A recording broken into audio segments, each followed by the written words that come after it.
মতি তার 27 অধ্যায় 62 থেকে 66 দেখেন, সেখানে ঈশ্বরের বাক্যে লেখা আছে যিশুকে মৃত্যুর পর কবরে দেওয়ার পরে বড় বড় ধর্মগুরুরা, জিহুদি সমাজ, যাজক সমাজ আর ফরিসি সমাজ সবাই মিলে এক হয়েছে। এক হয়ে কি করছে জানেন? পিলাতের কাছে গেছে, গিয়ে বলছে আরে যিশু তো পৃথিবী থাকাকালীন অনেক মানুষকে ধোকা দিয়েছে, আবার যিশু উঠে গেছে বলে তার শিষ্যরা যদি যিশু দেহকে নিয়ে চলে যাবে আর একটা ধোকা হয়ে যাবে রে বাবা, ঠিক আছে না? এই জন্য পিলাত বলছে কি, পিলাত তো ঈশ্বরের বিষয়টা বুঝতে পেরেছিল। পিলাত বলছে তোমরা যাতে ধোকা না খাও, তোমাদের কাছে পাহারাদার আছে, যত পাহারা দিতে হয় দাও, পুরো দেশের লোককে নিয়ে ওখানে পাহারা দিয়ে দাও, ঠিক আছে কিনা? ঈশ্বরের বাক্যে লেখা আছে যত বড় বড় মক্কাল পাহাড় ছিল সব পাহাড়দার করে নিয়ে এসেছে। আর কি করেছে? যিশুর কবরের উপরে সিলমোহর লাগানো হয়েছে আর বিরাট বড় পাথর ওখানে বসানো হয়েছে। কারণ কি? কেউ যেন যিশুর দেহকে নিয়ে প্রতারণা করতে না পারে। কারণ ইতিপূর্বে অনেকে মারা গেছে, অনেক বড় বড় বিদ্বান ব্যক্তিরা মারা গেছে, অনেক জ্যোতিষীরা মারা গেছে, অনেক বড় বড় পণ্ডিত লোকরা মারা গেছে, উঠবে উঠবে বলে চিন্তা করেছিল, একজন ওঠেনি বলে মানুষের মধ্যে সন্দেহ আছে, না জানি যিশু মারা গেলে যিশুর সঙ্গে প্রতারণা হবে বলে এরকম মানুষ চিন্তা করছিল। এই জন্য যিশুর শিষ্যরা বুঝতে পারছিল না, কারণ মৃত্যুর পরে কেউ ওঠেনি, যিশু উঠবে বলে যিশুর শিষ্যরা বুঝতে পারছিল না। ওই জন্য গালিলের আগে কবরে খুঁজতে এসেছে। কারণ কি? যিশুর দেহের সঙ্গে ওরা কিছু ভাগ নিতে চায়, কিন্তু যিশু অলরেডি উঠে গেছে, ওরা জানে না। যখন মায়েরা গেছে যিশুর দেহকে দেখার জন্য কবরে, স্বর্গের দূত দুইজন উজ্জ্বল চেহারায় দাঁড়িয়ে আছে আর বলছে কাকে খুঁজছো? বলছে আমরা যিশুকে খুঁজছি। আরে মরাদের মধ্যে জীবিতকে খুঁজছো? এর তোমাদের মেন্টাল ঠিক লাগছে না। মরাদের মধ্যে জীবিতকে কেন খুঁজছো? ও তো মরা নাই, উঠে গেছে। গালিলে যাও, দেখতে পাবে। Hallelujah, hallelujah. আরে মরাদের মধ্যে জীবিতকে খোঁজার দরকার নেই, গালিলে চলো, দেখতে পাবে ওই যিশু কবর ঘরে উঠে গেছে, ও এখন জীবনে রয়েছে। হালেলুয়া। বড় বড় মজবুত পাহারাদার ওখানে রয়েছে, পুরো সিল করা আছে, ঠিক আছে না? এই জন্য যদি আপনি দেখবেন মতি তার 28 অধ্যায় 1 থেকে 9 পদের মধ্যে, মদগলিনী মরিয়াম আর সালোমি এরকম অনেক মায়েরা তারা সুগন্ধি তেল কিনেছে আর কবরে যাচ্ছে যিশুর দেহের সঙ্গে সুগন্ধি তেল মাখাবার জন্য। কিন্তু তাদের মনে একটা চিন্তা হলো, আরে বাবা বিরাট বড় একটা পাথর ওখানে কবরে দেয়া আছে। কি দেয়া আছে? হ্যালো, কি দেয়া আছে? বিরাট বড় পাথর, কয়েক কুইন্টাল পাথর। ওই পাথর আমাদের জন্য কে সরাবে? আর তারা চিন্তা করছে বড় বড় মক্কেল পাহাড়দার রয়েছে, ওরা তো যিশুর বিরুদ্ধে রয়েছে, ঠিক আছে না? আমাদের জন্য পাথর কে সরাবে বলে ওরা চিন্তা করছে। সুগন্ধি দামি তেল তো কিনেছে আর যিশুর দেহকে লাগাবে বলে ওরা তো যাচ্ছে, কিন্তু মনের মধ্যে চিন্তা কে আমাদের জন্য পাথর সরাবে, এই চিন্তা করতে করতে যাচ্ছে। যাওয়ার পরে যখন কবরের সামনে গেছে, দেখতে পাচ্ছে স্বর্গ থেকে মক্কেল হিরো নেমে এসেছে। কে এসে? স্বর্গের দূত নেমে এসেছে। স্বর্গের দূত বলল, এ পাথর এখানে কেন? ওখানে সরে যা। পাথর সরে গেছে। স্বর্গের দূত পাথরের উপর বসে পা দোলাতে দোলাতে দেখতে পাচ্ছে বিরাট চেহারা হিরোর মতো রয়েছে। আর তখন এই মায়েরা বলছে, আরে আমরা চিন্তা করছিলাম এই বৃহৎ বড় পাথর কে সরাবে, দেখতে পাচ্ছি স্বর্গ থেকে দূত নেমে এসেছে আর পাথর সরিয়ে পাথরের উপরে বসে স্বর্গের দূত ঈশ্বরের মহিমা প্রকাশ করছে। Hallelujah, hallelujah, hallelujah. সেইদিন মায়েরা চিন্তা করছিল আমাদের পক্ষে এই পাথর কে সরাবে, ঠিক না? আজকাল অনেক ঘরে এরকম চিন্তা করে, আমার স্বামী না একদম পাঁড় মাতাল, এই পাথরটা কে হটাবে? এই পাথর কে হটাবে? আজকের পুনরুত্থিত যিশুকে যদি জীবনে নিয়ে নিয়েছেন, ওই পাঁড় মাতালের যে পাথর আপনার ঘরে রয়েছে, স্বর্গের দূত ওই পাথর হটিয়ে দেবে আর একদিন ওকে তাড়া করবে, ও মনের ফাঁকি থেকে ফিরে এসে ঈশ্বরের ঘরে ঈশ্বরের মহিমা করে। হালেলুয়া। ঈশ্বরের বাক্য আপনারা রিসিভ করবেন, আজকে থেকে আপনার ঘরে কোনো পাথর দাঁড়িয়ে থাকতে পারবে, ঠিক আছে? সেটা নেশার পাথর হতে পারে, সেটা রোগের পাথর হতে পারে, সেটা অশান্তির পাথর হতে পারে, সেটা সমস্যার পাথর হতে পারে, সেটা এই জগতের মহামারীর পাথর হতে পারে, সেটা এই জগতের ক্যান্সারের মতো বিরাট বড় রোগের পাথর হতে পারে। কিন্তু আপনাকে হটাবার দরকার নেই। আপনি যাকে নিয়েছেন জীবনে, যে আপনার ভিতরে রয়েছে, স্বর্গের দূত আপনার পক্ষে দাঁড়াবে, বৃহৎ বড় পাথর হটে যাবে, ঈশ্বরের মহিমা আপনি ঘরে দেখতে পাবেন। হালেলুয়া, জোরে হালেলুয়া, জোরে হালেলুয়া।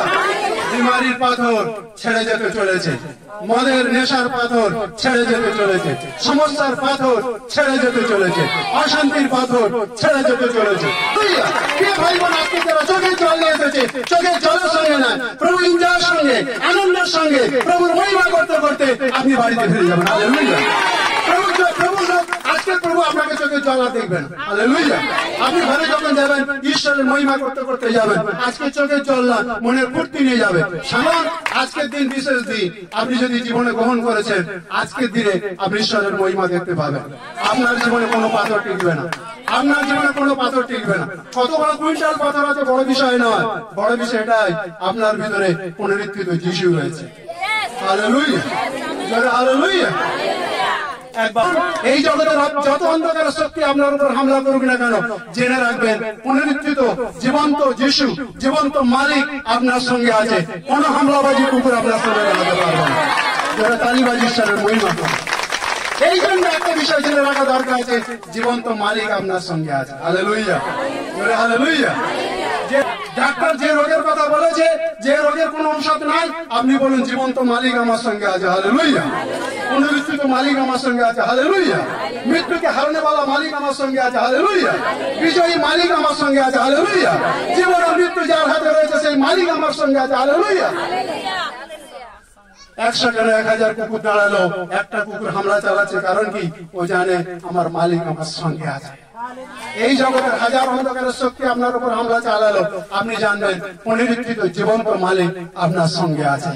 না স্বামীর হামলা আপনাকে ছুঁতে পারবে, না সমাজের হামলা আপনাকে ছুঁতে পারবে, না পড়োশী আত্মীয় স্বজনের হামলা আপনাকে ছুঁতে পারবে, না এই জগতের কোন কালো অন্ধকারের হামলা আপনাকে ছুঁতে পারবে। কারণ কি? দুনিয়া বানানে वाला মালিক আপনার মধ্যে রয়েছে। হালেলুয়া। দুনিয়া বানানে वाला মালিক আপনার সঙ্গে রয়েছে। হালেলুয়া। দুনিয়া বানানে वाला মালিক আপনার সাথে রয়েছে। হালেলুয়া। জীবন্ত মালিক আপনার সঙ্গে রয়েছে। হালেলুয়া। ভাই বোন, পাথর অলরেডি উঠে গেছে। হালেলুয়া। টাকা ঘুষ দেওয়া হয়েছে, মোটা টাকা ঘুষ দেওয়া হয়েছে। ঘুষ দিয়ে তাদের লক্ষ্য কি ছিল?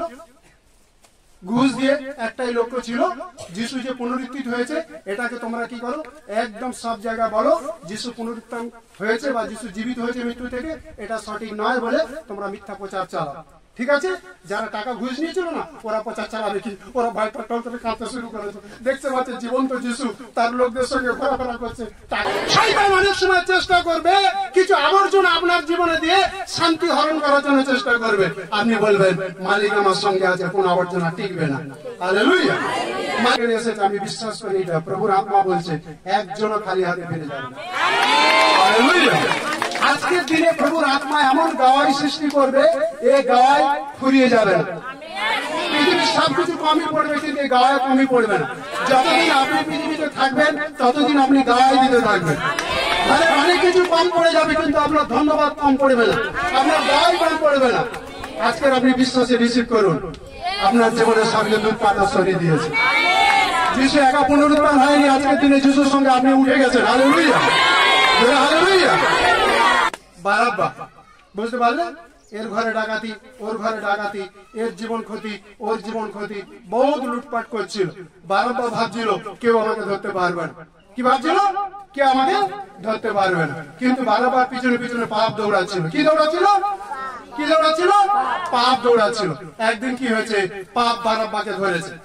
যে বারাব্বা জগতের অন্ধকার শক্তির একজন আসামি হিসেবে বুক ফুলিয়ে ঘুরে বেড়াচ্ছিল, ওই বারাব্বা এখন জেলখানাতে আছে। কোথায় আছে?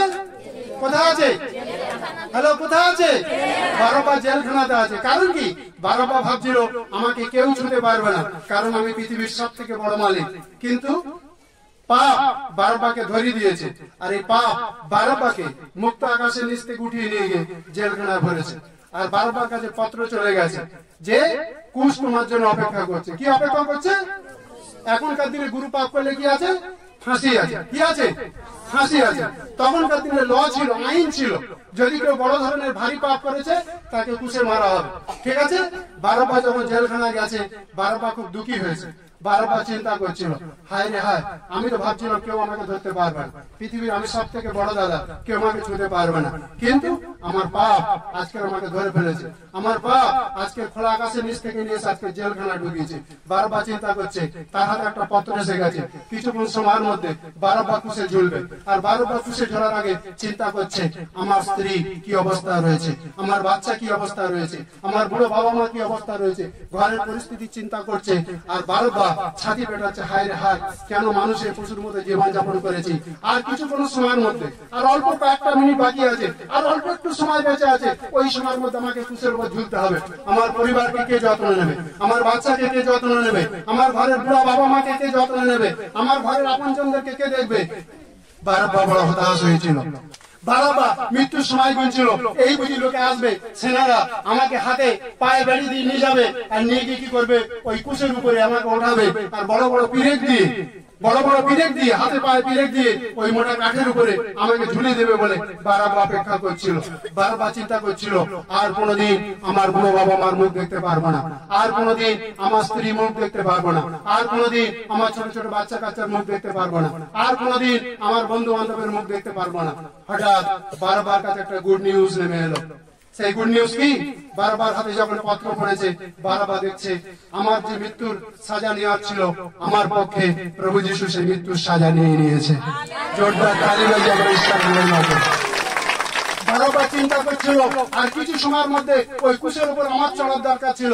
বারবার চিন্তা করলো, আমার পক্ষে যে মৃত্যুটা, যে কুশের মৃত্যুটা আমার নেওয়া ছিল, প্রভু যীশুকে ওই কুশের মৃত্যু নিয়ে নিয়েছে।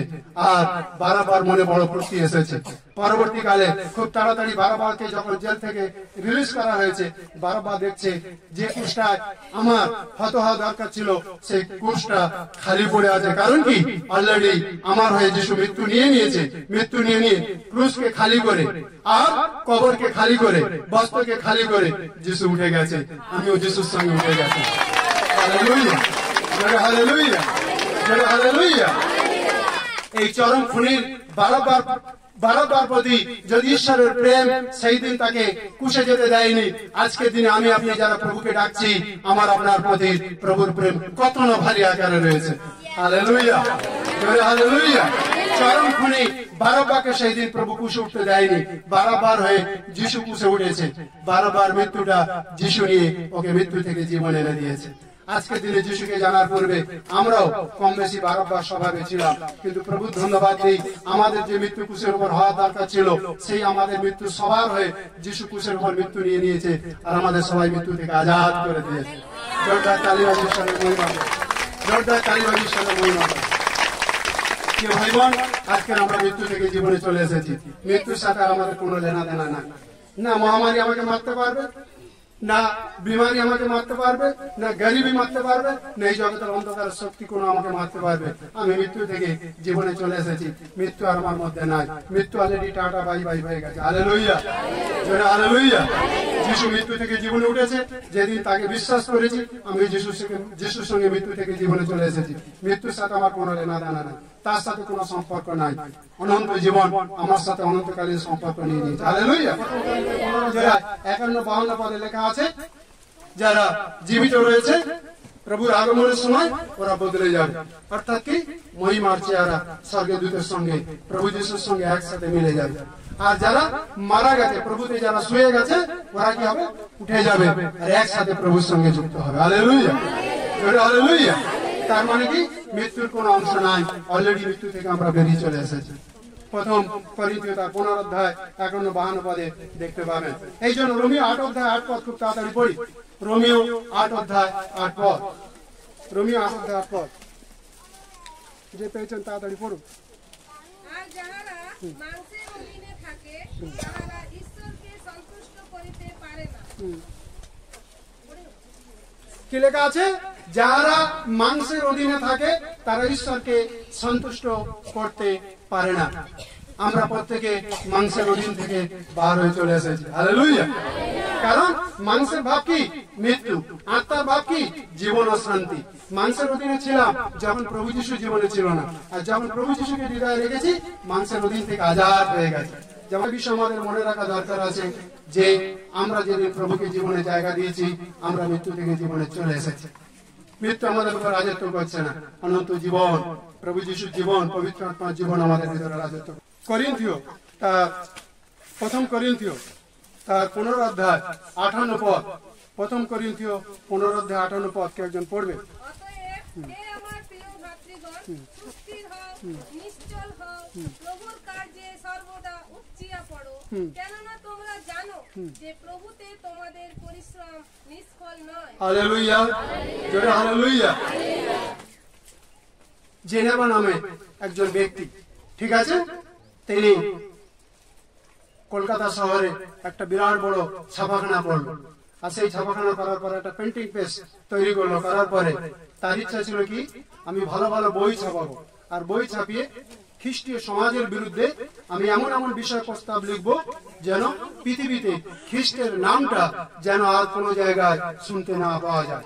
বুঝতে পারেন কিনা ছাপাখানার উদ্দেশ্য কি ছিল? নামে ব্যক্তি তিনি একটা বিরাট বড় ছাপাখানা করলেন। ছাপাখানার মালিক হয়ে তিনি বললেন, এই প্রিন্টিং এ সেই পুস্তক তৈরি হবে যে পুস্তক খ্রিস্টের নাম পৃথিবী থেকে মুছে ফেলবে, খ্রিস্টের নাম সারা পৃথিবীতে যেন শোনা না যায় বলে সেই ছাপাখানা ও সৃষ্টি করেছিল। ঠিক আছে, ওই ছাপাখানা তৈরি করার পর সেই ধরনের বই তৈরি হতো যাতে যিশুর নাম পৃথিবীতে শুনতে না পাওয়া যায়, খ্রিস্টীয় সমাজের কোন অস্তিত্ব পৃথিবীতে শুনতে না পাওয়া যায়। টাইম এলো, ছাপাখানা গম গম করে চলছে, উপর থেকে সিগন্যাল এলো, জেনেভা মারা গেল। জেনেভা মারা যাওয়ার পরে এই জেনেভা যে প্রেস ছিল, যে ছাপাখানা ছিল, সেই ছাপাখানা বাইবেল সোসাইটির যে মালিক তার ক্যাম্পাস সহ সেই ছাপাখানা ক্রয় করলো। আজকে শত শত বছর ধরে সারা বিশ্ব বিখ্যাত হয়ে সেই ছাপাখানাতে এখন ঈশ্বরের পবিত্র বাইবেল ছাপা হচ্ছে, আর সেই বাইবেল হাজার হাজার মানুষের কাছে পৌঁছাচ্ছে। জয়টা কালীবাড়ি ঈশ্বরের মহিমা করে। কি বুঝতে পারলেন? মানুষ মানুষের বিরুদ্ধে যুদ্ধ করলে জিততে পারে, কিন্তু মানুষ যদি ঈশ্বরের বিরুদ্ধে যুদ্ধ করবে জিততে পারবে? এই ব্যক্তির ইচ্ছা ছিল কি, আমার এই ছাপাখানার মধ্যে দিয়ে সেই বই ছাপানো হবে যে বইয়ের মধ্যে দিয়ে খ্রিস্টের নামকে যেন পৃথিবীতে আর দেখতে না পাওয়া যায়। কিন্তু তাকে ওপরওয়ালা ডেকে নেওয়ার পরে সেই ছাপাখানাকে প্রভু কি করলেন, তার পবিত্র জীবন্ত বাক্যকে ছাপাবার জন্য সেই ছাপাখানাকে আজকের বর্তমান বাইবেল সোসাইটি নামে সেটা পরিচয় পাওয়া যায়, যেখান থেকে সারা বিশ্বের বাইবেল সেখান থেকে ছাপানো হয় আর মানুষকে দেওয়া হয়। হালেলুয়া, জোরে হালেলুয়া। এই জন্য সাধু পৌল বলছে, যেটা প্রথম করিন্থীয় 15:18 হে আমার ভাই বোন, কি হও, বিশ্বাসে মজবুত হও। কি হও? বিশ্বাসে মজবুত হও, পরিপক্ক হও, নিশ্চল হও। কারণ কি? জীবন্ত মালিক তোমার সঙ্গে আছে। হালেলুয়া। অনন্তকালীন বিষয়, অনন্তজীবী যিশু আপনার সঙ্গে আছে, পবিত্র আত্মার সঙ্গে আছে, পিতা ঈশ্বর আপনার সঙ্গে আছে। তাই এই জগতের কোন অন্ধকার শক্তি আপনাকে হারাতে পারবে। হালেলুয়া। অস্ত্র, সেই দিন শয়তান বলেছিল সৌল হচ্ছে আমার হাতে মজবুত অস্ত্র। ঠিক আছে, এই অস্ত্র থাকলে যিশুর নাম পৃথিবীতে শুনতে পাওয়া যাবে না। দমস্কের পথে প্রভু ডাকলেন, সৌল কোথায় যাচ্ছ? দাঁড়াও ওখানটা। ডাকলো, শয়তানের হাতে অস্ত্র যিশুর হাতে এসে গেল। প্রভুর জন্য সৌল বদলে গেল, তার জীবন ঈশ্বরকে দিয়ে দিল। হালেলুয়া, জোরে হালেলুয়া। ঈশ্বর দুটো কাজ করে, তার ক্যারেক্টারের মধ্যে দুটো বিষয় আছে, হয় কাউকে সারাবে না তো সারাবে, দুটোর একটা কাজ করবে। ঠিক আছে ভাতৃগণ, সুস্থির হও, মনকে স্থির করো, শান্ত হও, নিশ্চল হও, প্রভুর কার্যে মজবুত হয়ে যাও, দৃঢ় হয়ে যাও, প্রভুর কাজে সর্বদা উচ্চে পড়ো, কারণ প্রভুতে পরিশ্রম নিষ্ফল নয়। হালেলুয়া। জীবন্ত মালিক আপনার সঙ্গে আছে। কেউ আপনাকে ক্ষতি করতে চাইলে সহজে ক্ষতি করতে পারবে না। বদলানো এটা চারটিখানি ব্যাপার না। জীবন ঈশ্বরের বিরুদ্ধে যুদ্ধ করে কেউ জয় পায়নি আর কোনোদিন পাবে না। ঠিক আছে না?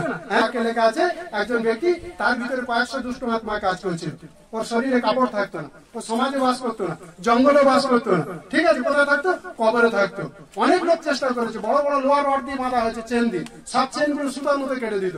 কিন্তু ওই কবরে থাকা ব্যক্তি ঘরের লোক কন্ট্রোল করতে পারছে না, সমাজের লোক কন্ট্রোল করতে পারছে না, কেউ তাকে নিয়ন্ত্রণ করতে পারছে না। কারণ কি? হাজারো দুষ্ট শক্তি তাকে কবজা করে রেখেছে। কিন্তু ওই কবরের নিকটে যখন প্রভু যিশু এসেছে, দুষ্ট শক্তি বলছে যাই যাই যাই যাই যাই যাই যাই যাই যাই যাই। কারণ কি? যাই যাই কারণটা কি? কারণ কি? জীবন্ত মালিক ওখানে দাঁড়িয়ে গেছে। হালেলুয়া। হ্যাঁ, দুষ্ট শক্তি বাপ ওখানে দাঁড়াতে পারছে না। তখন ওই দুষ্ট শক্তি যার ভিতরে রয়েছে করে যেতে বলছে, এই যিশু আমাকে একবার ডাইরেক্ট নরকে দিও না, ওই দেখো না বহুত শুকুরের পাল আছে, ওখানে একবার বলে তো। আচ্ছা, যেই বলেছে ওর ভিতরে শুকুরের পাল, সব দুষ্ট শক্তি চলে গেছে। ঠিক আছে না? হ্যাঁ, তারপর দেখছে বাবা আমার শরীরে কাপড় নাই, দৌড়ে ঘরের ভিতরে গেছে, পরিষ্কার ড্রেস ফ্রেস পরে সুবোধ হয়ে একদম বাবুর মতো বসে আছে। গ্রাম ভেঙে সমাজ ভেঙে লোক এসেছে, দেখছি বাবা কবরে থাকার যন্ত্রটা এখন কোথায় এসেছে।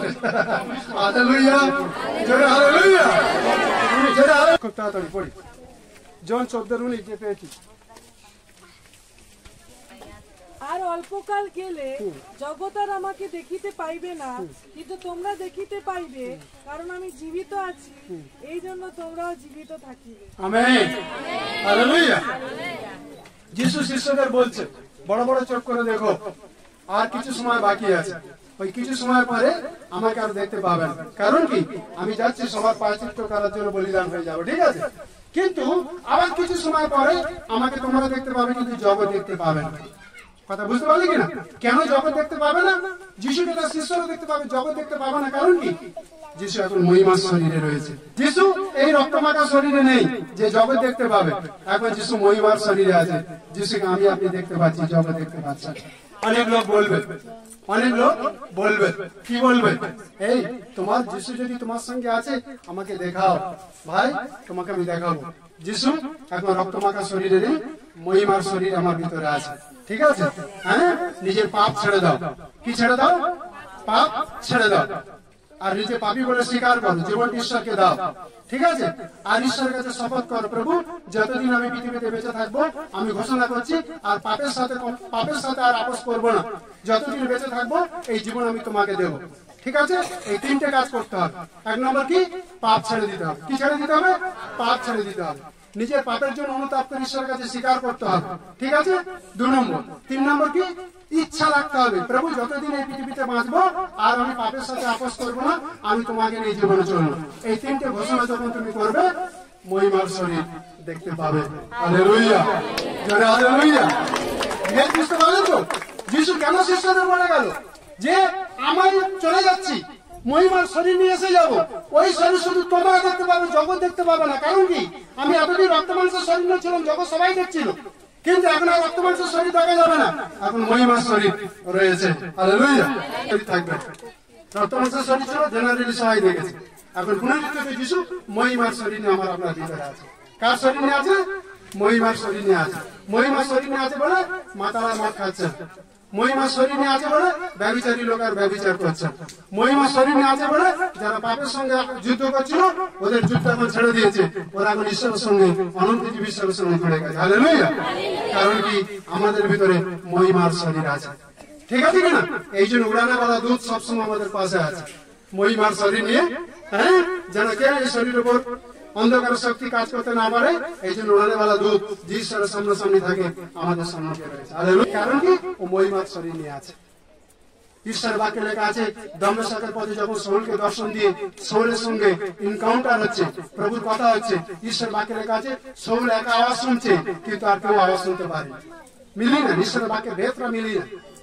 শাউল একা আওয়াজ শুনছে, কিন্তু ঈশ্বরের আওয়াজ আর কেউ শুনতে পারেনি। কারণ কি, শাউলের উপরে পবিত্র আত্মা যখন নেমে এসেছে, শাউল আর নিজের বডির সঙ্গে নিজে নাই, শাউলের বডির ভিতরে ঈশ্বরের আত্মা, ঈশ্বরের জীবন চলে এসেছে। এই জন্য শাউল স্বর্গের আওয়াজ শুনছে। হালেলুয়া, জোরে হালেলুয়া, জোরে হালেলুয়া। এত জোরে স্বর্গ থেকে আওয়াজ নেমে এসেছে, কেউ শুনতে পাচ্ছে না, কিন্তু শাউল শুনতে পাচ্ছে। কারণ কি, শাউলের ভিতরে শাউল নেই, শাউলের ভিতরে ঈশ্বরের জীবন এসেছে। জোরে হালেলুয়া। শাউলের ভিতরে কার জীবন এসে গেছে? ঈশ্বরের জীবন এসে গেছে।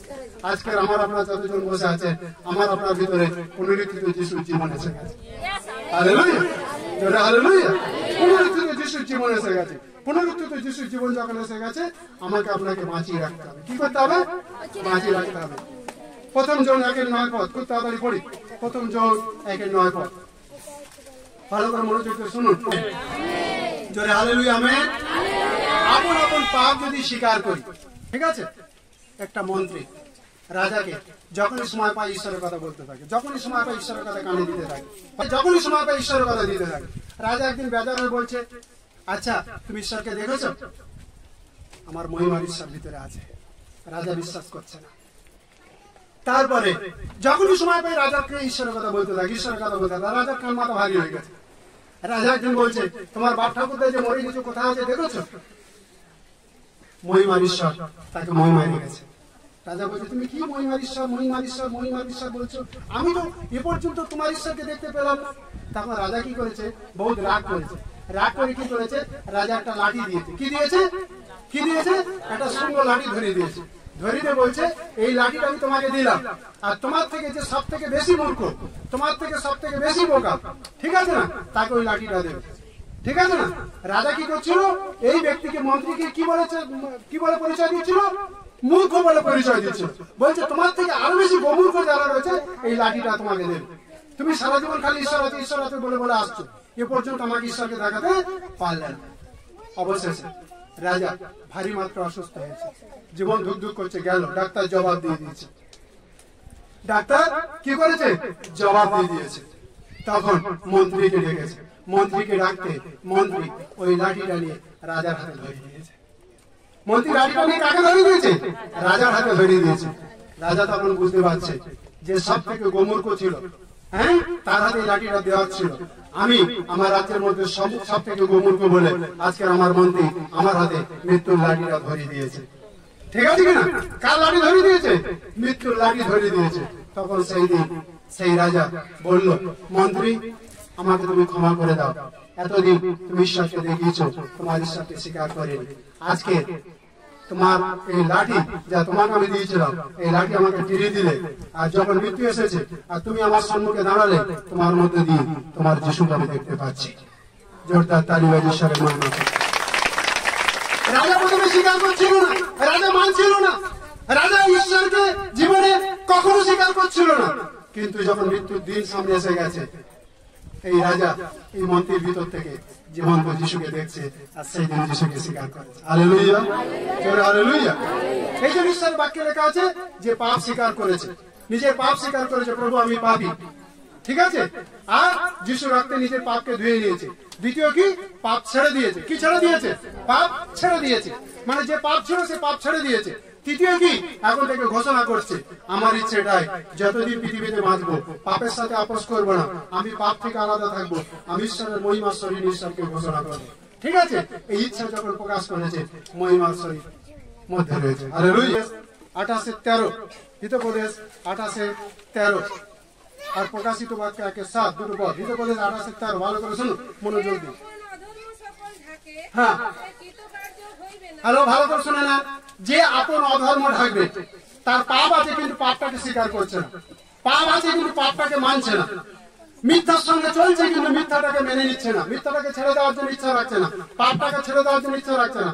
ঈশ্বরের বাক্যে লেখা আছে যে পাপটাকে আড়াল করবে, পাপটাকে ঢেকে রাখবে, পাপ থেকে ফেরার জন্য চেষ্টা করবে না। হ্যাঁ, কিন্তু যে তাহা স্বীকার করিয়া ত্যাগ করে হ্যাঁ, সে করুণা পাইবে। যে পাপ স্বীকার করবে আর ছেড়ে দেবে সে ঈশ্বরের দয়া পাবে।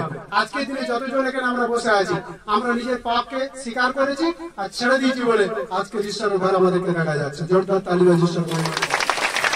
বাক্যের সাথে জীবন মিলিয়ে না, বাক্যের আয়না নিজের আয়না মিলিয়ে না। বাক্যের আয়না যেমন শরীরে চেহারা দেখার জন্য কি করে? আয়নার সামনে দাঁড়ান। ভিতরের মানুষ, ইনার মানুষকে দেখার জন্য কি করা হয়? ঈশ্বরের বাক্যের আয়নার সামনে দাঁড়ানো হয়। দাঁড়ানো যখন হয় জীবন মিলে যায়। আমরা পাপ স্বীকার করেছি, পাপ ছেড়ে দিয়েছি, এই জন্য ঈশ্বরের ঘরে আমরা এসেছি, আর জীবন্ত পুনরুত্থিত মালিক আমাদের ঘরে এসে গেছে। হালেলুয়া। আর যদি পাপ স্বীকার না করতাম, পাপ না ছাড়তাম, জীবন্ত পুনরুত্থিত মালিককে আমাদের ঘরে দেখতে পেতাম। হালেলুয়া। এই জন্য বলছে যে নিজের পাপ স্বীকার করবে আর ছেড়ে দেবে সেই কৃতকার্য হবে, সেই সফল হবে। কিন্তু যে পাপের সাথে আপোষ করবে ওই জীবন্ত পুনরুত্থিত মহিমাময় মালিককে দেখতে পাবে। ঠিক আছে, লাস্ট বাক্য প্রকাশিত 1:7। দেখো তিনি মেঘ সহকারে আসিতেছেন। হালেলুয়া, জোরে হালেলুয়া।